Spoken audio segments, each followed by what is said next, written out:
Hai, nama saya Nehemia Kalista dari kelas 11 OTKP 3.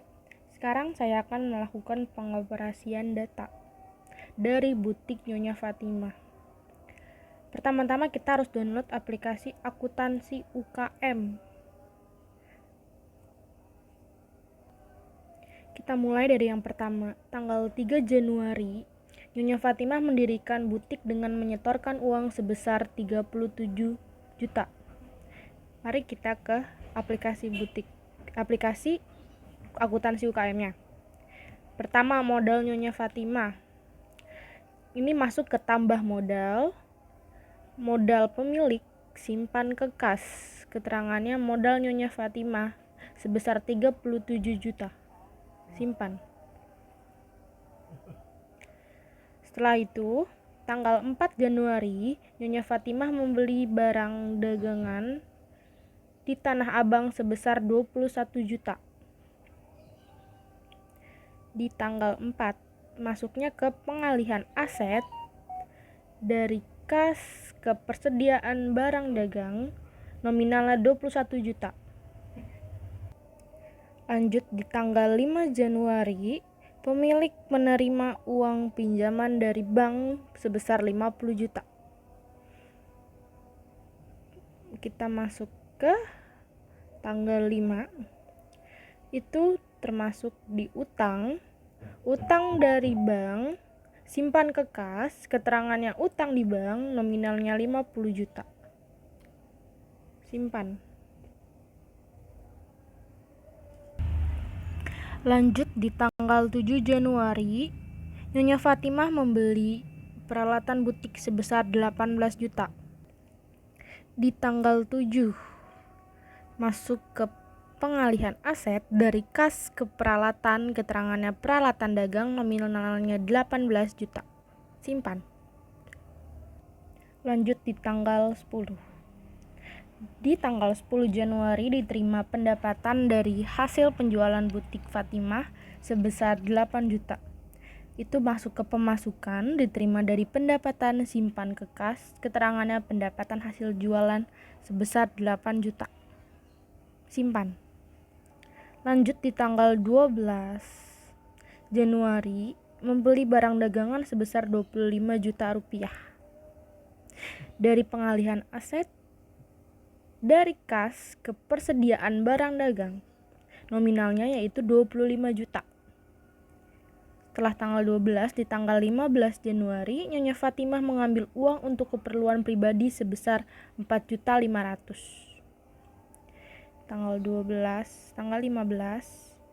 itu masuk ke tarik modal, diambil dari kas, modal prive, nominal 4.500.000. Lanjut ke tanggal 17 Januari. Di tanggal 17 Januari diterima pendapatan dari hasil usaha besar yaitu 13.200.000. Masuk ke pemasukan, diterima dari pendapatan, simpan kekas, nominal yaitu 13.200.000. Simpan. Lanjut ke tanggal 18 Januari. Membayar tagihan Indihome sebesar Rp575.000. Masuk ke pengeluaran, diambil dari kas untuk biaya telepon, nominal Rp575.000. Simpan. Lanjut kita ke tanggal 20. Di tanggal 20 Januari, Nyonya Fatimah membayar air sebesar 120.000 dan listrik sebesar 387. Dan ditotalkan itu hasilnya 507. Itu termasuk ke pengeluaran, diambil dari kas untuk biaya air, keterangannya itu biaya tagihan air dan listrik dan sebesar 507. Lanjut ke tanggal 21 Januari, membeli barang dagangan kembali sebesar 7 juta. Masuk ke pengalihan aset dari kas ke persediaan barang dagang, keterangannya membeli barang dagang sebesar 7 juta. Lanjut ke tanggal 23 Januari, Nyonya Ratih membeli pakaian dari butik sebesar 9 juta dan akan dibayar bulan berikutnya. Itu masuk ke piutang dari pendapatan, simpan ke piutang usaha, keterangannya membeli pakaian nominalnya 9 juta. Lanjut ke tanggal 24 Januari, pendapatan dari penjualan mingguan sebesar 8.700.000. Itu masuk ke pemasukan, diterima dari pendapatan, simpan ke kas, nominalnya 8.700.000. Lanjut di tanggal 25 Januari, membayar gaji karyawan 2 orang sebesar 2 juta. Itu masuk ke pengeluaran, diambil dari kas untuk biaya gaji karyawan. Keterangannya itu membayar 2 orang gaji karyawan sebesar nominalnya 2 juta. Kita lanjut ke tanggal 27 Januari, Nyonya Fatimah membayar sewa ruko usaha sebesar 2 juta. Itu masuk ke pengeluaran, diambil dari kas untuk biaya sewa tempat usaha. Keterangannya membayar sewa ruko sebesar 2 juta. Simpan. Lanjut ke tanggal 28 Januari, membayar iklan di RTV sebesar 620.000. Itu masuk ke pengeluaran, diambil dari kas untuk biaya umum lain-lain. Keterangannya itu membuat iklan, nominalnya 620.000 rupiah. Lanjut ke tanggal 29 Januari, membeli barang dagangan sebesar 7.200.000 secara kredit dan akan dibayar pada 28 Februari. Itu termasuk ke pengalihan aset dari kas ke persediaan barang dagang, nominalnya 7.200.000. Simpan.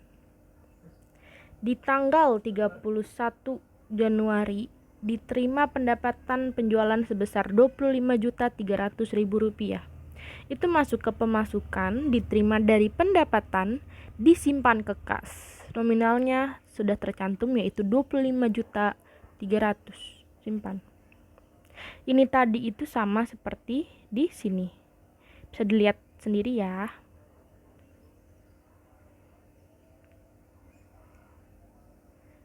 Bila sudah dicantumkan semua dari tanggal awal sampai tanggal akhir, sekarang kita lihat di laporan. Masuk ke jurnal, ubah ke tanggal Januari, maka totalnya ini akan sama. Bisa dilihat. Next, kita ke buku besar. Kas, oke. Dari Januari, totalnya maka akan sama. Kita ke neraca saldo. Kita ubah ke Januari. Totalnya pun juga akan sama dari debit dan kredit. Kita sekarang ke neraca. Kita lihat Januari. Total utang dan modalnya itu 140.998.000 rupiah. Sekian dari saya. Bila ada kesalahan mohon dimaafkan. And goodbye.